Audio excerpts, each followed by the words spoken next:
Oi pessoal, vamos lá então. Agora vamos falar da solidariedade ativa, que está prevista lá no artigo 267 a 274 do Código Civil. Depois vocês leiam todos os artigos. O que eu fiz aqui no material de vocês, em forma de itens, foi extrair todas as principais características da solidariedade ativa e colocar em forma de tópicos para facilitar o entendimento, mas sem prejuízo disso, que já está tudo aqui picadinho, leiam os artigos que é bastante importante, tá? Do 267 ao 274, solidariedade ativa. O que é solidariedade ativa? Onde é que eu verifico? No campo ativo ou passivo? Campo ativo, e o campo ativo é o campo dos credores. Então, falou em solidariedade ativa, qual a premissa principal que eu tenho? Multiplicidade de credores. 2 ou mais credores já tem solidariedade ativa, se estiver prevista a solidariedade, lembrando, tá? O que mais? Cada um dos credores tem direito de exigir do devedor o cumprimento da prestação por inteiro. Essa é a consequência primordial da solidariedade ativa. Se eu tenho solidariedade entre os múltiplos credores, cada um deles tem direito de exigir de qual devedor quiser a obrigação por inteiro, né? Isso nós vimos nos vídeos anteriores. É bem comum, por que razões um credor exigiria de um outro devedor e não do outro, acionaria só um e não todos? Por questões logísticas, questões financeiras. Então eu tenho vários devedores, mas eu sei que um deles tem condições de me pagar, os outros estão insolventes, estão falindo, estão distantes, não tenho contato. Posso acionar só um deles? Se eu sou credor solidário, eu tenho esse direito de exigir a obrigação de qualquer um dos devedores, tá? Obrigação por inteiro, tá? Não só cota parte, a gente não fala de cota parte aqui, tá? O que mais? É um instituto interessante para o devedor, porque o devedor, quando ele tem multiplicidade de credores, ele também pode escolher para quem pagar. Então vejam, se eu tenho multiplicidade de credores, vários credores, todos esses credores têm direito de exigir a dívida toda de quaisquer dos devedores. E o devedor, por sua vez, também tem direito de pagar a dívida para um só credor, se quiser. A dívida toda paga para um deles só e depois também eles, credores, se resolvem entre eles, aí sim, entre eles, a cota parte de cada um, tá?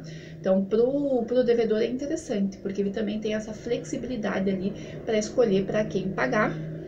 E uma coisa importante aqui que eu só lembrei de falar para vocês aqui, que enquanto não for demandado por nenhum credor solidário, o devedor pode pagar para qualquer um deles. Essa é a regra, né? A regra básica da solidariedade. O devedor pode pagar para qualquer um dos credores solidários, mas somente enquanto não for demandado por nenhum deles. Como assim? Somente até o ajuizamento de uma eventual ação de cobrança. Porque se o devedor já foi acionado por um dos credores solidários, quer dizer que na prática, dentro do processo, esse devedor só pode pagar para o credor que o acionou na justiça. Não faz sentido, por exemplo, e até na prática é incomum que isso aconteça, né? Então o devedor está devendo 100 mil para o credor A, B e C. E o credor A está impaciente, ajuizou a ação para cobrar desse devedor.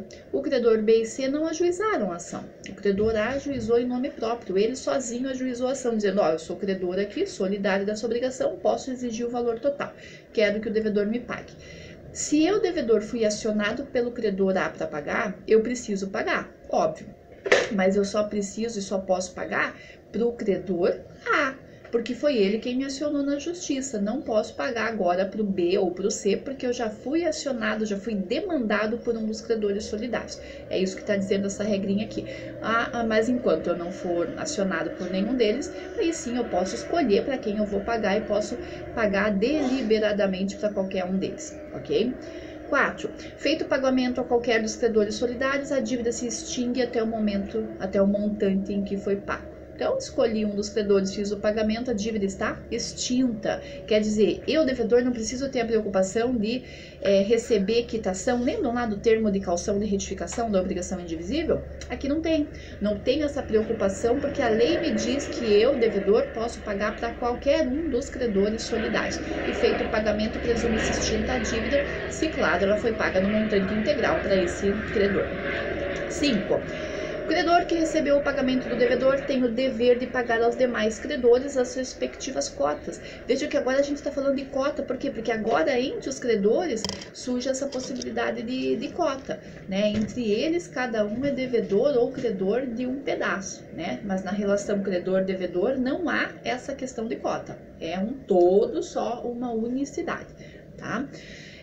6. Se a obrigação solidária se converter em perdas e danos, a solidariedade subsiste para todos os efeitos. A gente acabou de falar isso no quadrinho, né? Então, solidariedade é tão forte, tem um poder tão grande dentro da relação obrigacional, que mesmo que convertida em perdas e danos, ou seja, não tem que cumprir mais obrigação porque não dá, tem que indenizar a outra parte. Tudo bem, vamos indenizar, mas persiste a solidariedade mesmo nesse momento de indenização por perdas e danos. Todo mundo continua solidário, mesmo aquele que não teve culpa, porque nós temos solidariedade. Não é mera indivisibilidade por conta do objeto. 7. Credor que recebeu a parte da dívida ou perdoou parte da dívida responde em face dos demais credores pelas partes que lhe caiba, né? Aqui é o famoso direito de regresso. Então, um credor pode receber tudo e os outros não receberem nada. Esse que recebeu tudo vai pegar esse total que recebeu, vai procurar os outros credores e vai dizer, ó, gente, eu recebi aqui os 100 mil. Só que como nós somos em 5, tá aqui, ó, 20 mil para cada um, eu fico com o meu 20, você com os seus 20, todo mundo com seus 20 mil. É assim que tem que funcionar.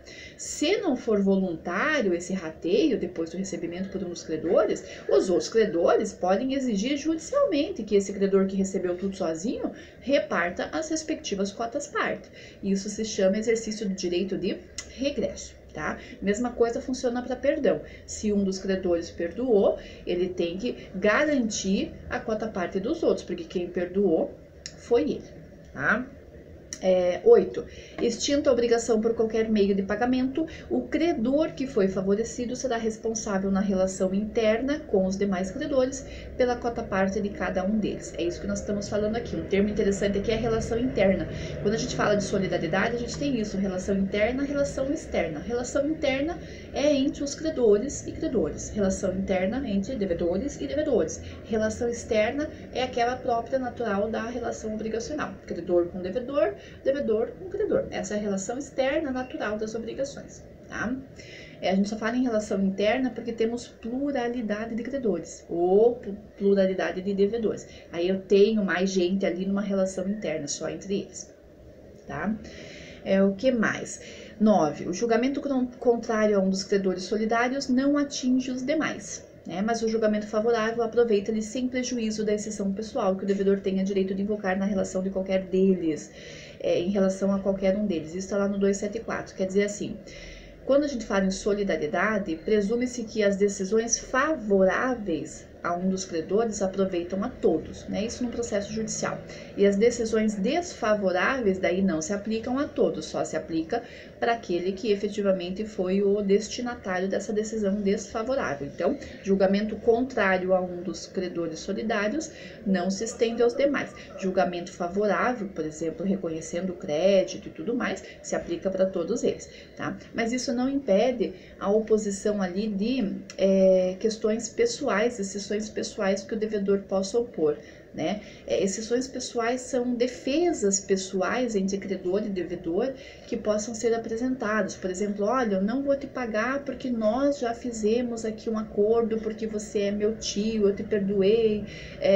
Nós temos questões pessoais aqui de uma relação de fiança entre nós dois. Então, exceções pessoais só aproveitam realmente, só se referem àquele que tem relação pessoal, de algum modo, com o outro, tá? Não aproveita, não se estende aos demais, tá? Tudo que é de natureza pessoal, eu não trago para a relação obrigacional, se resolvem entre eles. Então, exceções pessoais ficam entre os envolvidos pura e simplesmente. Eu não vou jogar essa relação lá para espalhar entre todos os credores ou entre todos os devedores, tá?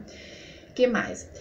A um dos credores solidários não pode o devedor opor exceções pessoais oponíveis aos outros. É isso que a gente está falando aqui, né? Então, exceções são defesas, né? Defesas, argumentos pessoais para não pagar a dívida, por exemplo, eu apresento para aquele que tem realmente essa questão pessoal comigo, né? Essa relação obrigacional específica, um parentesco, uma garantia, isso eu apresento só para aquele que tem essa relação pessoal. Não são oponíveis essas arguições, essas exceções perante os outros credores.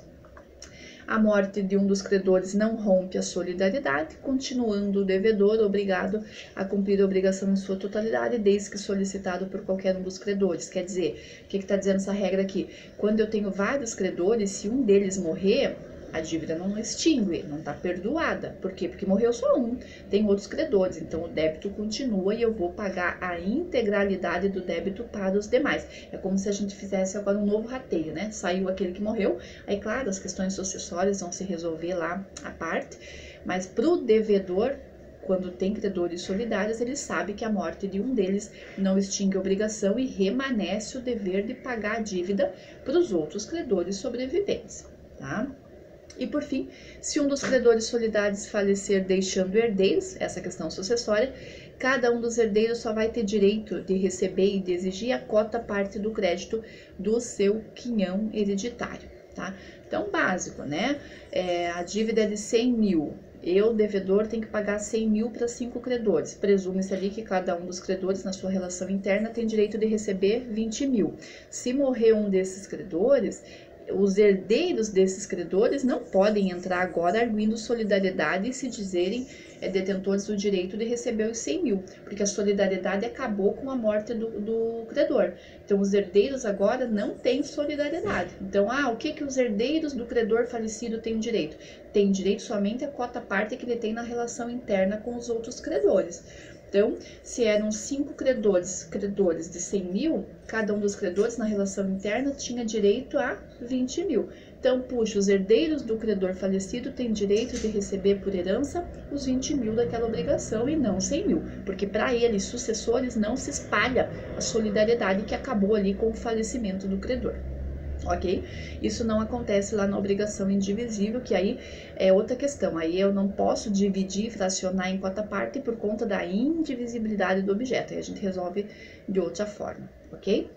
Daqui a pouco a gente fala das obrigações solidárias no campo passivo, solidariedade entre os devedores. Até mais!